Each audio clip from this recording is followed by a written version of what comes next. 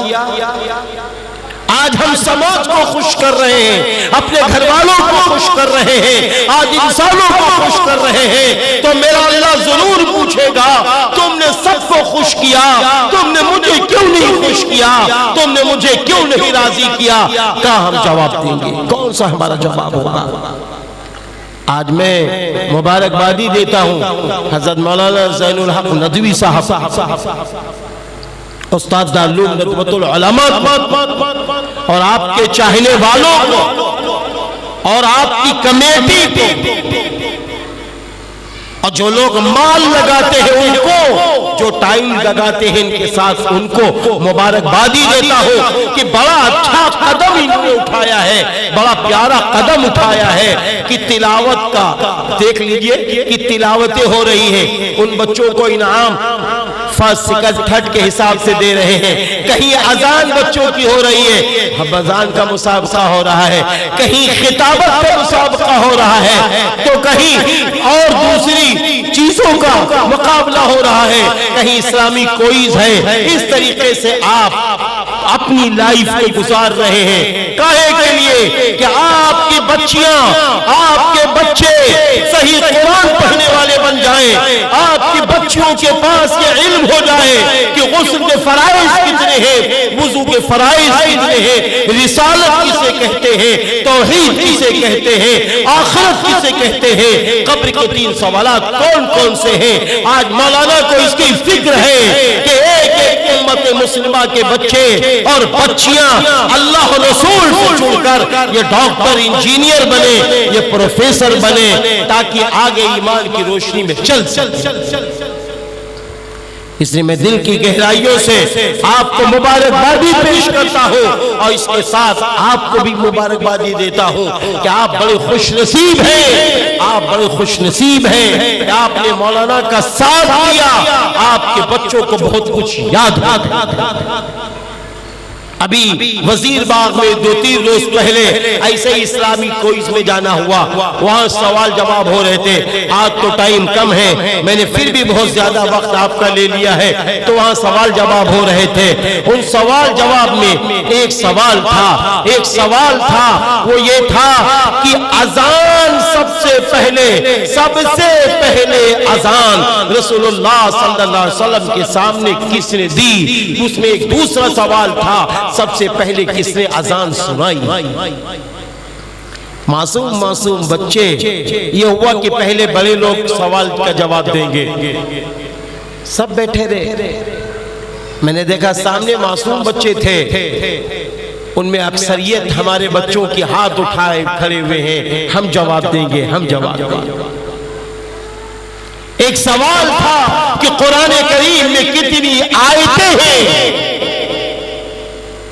ایک سوال تھا قرآن کریم میں کتنی سورتیں ہیں، کتنے رکوع ہیں۔ معصوم بچے ہاتھ اٹھا رہے تھے۔ میرے بھائیوں، پتہ یہ چلا کہ ہم کو اپنی بھی فکر کرنی ہے، اپنے بچوں کی بھی فکر کرنی ہے۔ حضرت مولانا اپنی فکر میں کوشاں ہے، فکر مند ہے کہ آپ چاہتے ہیں کہ آپ کے بچے تعلیم یافتہ بن جائیں۔ پتہ چلا راستے میں ہم آ رہے تھے تو ہمارے بھائی جناب عادل خان صاحب نے ایک بات، بہت پیاری بات بتائی، طبیعت خوش ہو گئی۔ پتہ چلا مولانا کے بھائی صاحب یہاں ایک کالج بھی چلا۔ مجھے یقین ہے کہ اس کالج کے اندر جہاں انگریزی میں، ہندی میں، سائنس میں، میتھ میں ہمارے بچے آگے بڑھ رہے ہیں، ہمیں یہ بھی یقین ہے کہ وہاں اردو میں بھی ہمارے بچے، دینیات میں بھی ہمارے بچے آگے بڑھ رہے ہیں۔ تو ضرورت ہے کہ ایسے لوگوں کو ہم ساتھ دیں، ضرورت ہے ایسی جگہ ہم اپنے بچوں کو داخل کرائیں، ضرورت ہے ایسے لوگوں کا تعاون کریں۔ آپ ان کا تعاون کریں گے تو یہ آپ کو پڑھا لکھا اچھا بچہ بنا کے واپس کریں۔ اس لیے میں دل کی گہرائیوں سے آپ سبھی کو مبارکبادی دیتا ہوں کہ ایسے ایسے پروگرام میں بچوں کی ہمت افزائی کے لیے آپ سب فکر مند رہتے ہیں، اپنا قیمتی وقت دیتے ہیں، دیتے رہیے۔ جی تو یہ چاہ رہا تھا کہ ہم اپنے بچوں کے سوال جواب کو اور سنتے اور دیکھتے، لیکن وقت ناکافی ہے کیونکہ مجھے ابھی ایئرپورٹ کی طرف جانا ہے، اس کے بعد موہن لال گنج میں بھی جلسہ ہے، ابھی ایک جلسہ الحمدللہ کر کے آ رہا ہوں ماشاءاللہ۔ بہرحال اس لیے میں جلدی جانے کی کوشش میں ہوں۔ اللہ تعالیٰ آپ سب کی مدد فرمائے، اللہ تعالیٰ آپ سب پر رحم فرمائے۔ بس یہ کہہ کے جانا چاہتا ہوں، پیارے مسلمانوں، کروڑ پتی بنو، کھرب پتی بنو، علم والے بنو، صحت والے بنو، تندرست بنو، سب کچھ بنو، لیکن پہلے سب سے پہلے ایمان والے بن جانا، مسلمان بن جانا۔ اللہ تعالیٰ نے قرآن میں فرمایا ہے وَأَنْتُمُ الْأَعْلَوْنَ إِن كُنتُم مُؤْمِنِينَ، اور تم ہی بلند ہوگے اگر تم مومن ہوگے۔ اللہ تعالیٰ ہمیں بھی مومن بنائے رکھے، آپ سب کو مومن بنائے رکھے، ماں و بہنوں کو مومنہ بنائے رکھے۔ اللہ تعالیٰ ہم سب کی مدد فرمائے۔ وآخر دعوانا ان الحمدللہ رب العالمین۔ السلام علیکم ورحمۃ اللہ وبرکاتہ۔